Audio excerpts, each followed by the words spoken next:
ಕೆಲವೊಂದ್ಸಲ ಲೈಫಲ್ಲಿ ನಮ್ಮ ಎದುರುಗಡೆ ಚೂಸ್ ಮಾಡಿ ಮುಂದೆ ಹೋಗೋದು ತುಂಬಾ ಈಸಿ. ಆದ್ರೆ ಹೋಗ್ತಾ ಹೋಗ್ತಾ ಶುರು ಆಗೋದು ಕನ್ಫ್ಯೂಷನ್.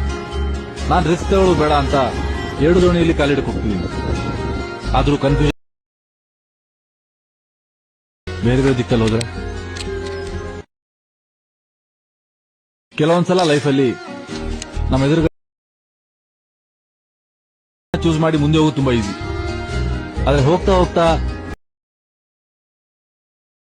ಶುರು ಆಗೋದು ಕನ್ಫ್ಯೂಷನ್. ನಾನು ರಿಸ್ಕ್ ತಗೊಳ್ಳೋದು ಬೇಡ ಅಂತ ಎರಡು ದೋಣಿಯಲ್ಲಿ ಕಾಲಿಡಕ್ಕೆ ಹೋಗ್ತಿದ್ದೀನಿ. ಆದ್ರೂ ಕನ್ಫ್ಯೂಷನ್ ಬೇರೆ ಬೇರೆ ದಿಕ್ಕಲ್ಲಿ ಹೋದ್ರೆ. ಸೊ ಹಾಯ್ ಫ್ರೆಂಡ್ಸ್, ನಿಮಗೆ wedding anniversary video, birthday video ಹಾಗೂ ನಾನು ಯೂಟ್ಯೂಬ್ನಲ್ಲಿ ಹಾಕೋ ಎಲ್ಲ ವಿಡಿಯೋಗಳು ಯಾವುದಾದರೂ ನಿಮಗೆ ಮಾಡಲು ಬರದಿದ್ದರೆ ನಾನು ಕಡಿಮೆ ಬೆಲೆಯಲ್ಲಿ ಎಡಿಟ್ ಮಾಡಿ ಕಳುಹಿಸುತ್ತೇನೆ. ಯಾರಿಗಾದರೂ ವಿಡಿಯೋ ಕ್ರಿಯೇಟ್ ಮಾಡಿ ಕೊಡಬೇಕಾಗಿದ್ದರೆ ಸ್ಕ್ರೀನ್ ಮೇಲೆ ಕಾಣುತ್ತಿರುವ ನಂಬರ್ಗೆ ವಾಟ್ಸಪ್ನಲ್ಲಿ ವಿಡಿಯೋ ಬೇಕಾಗಿದೆ ಅಂತ ಮೆಸೇಜ್ ಮಾಡಿ.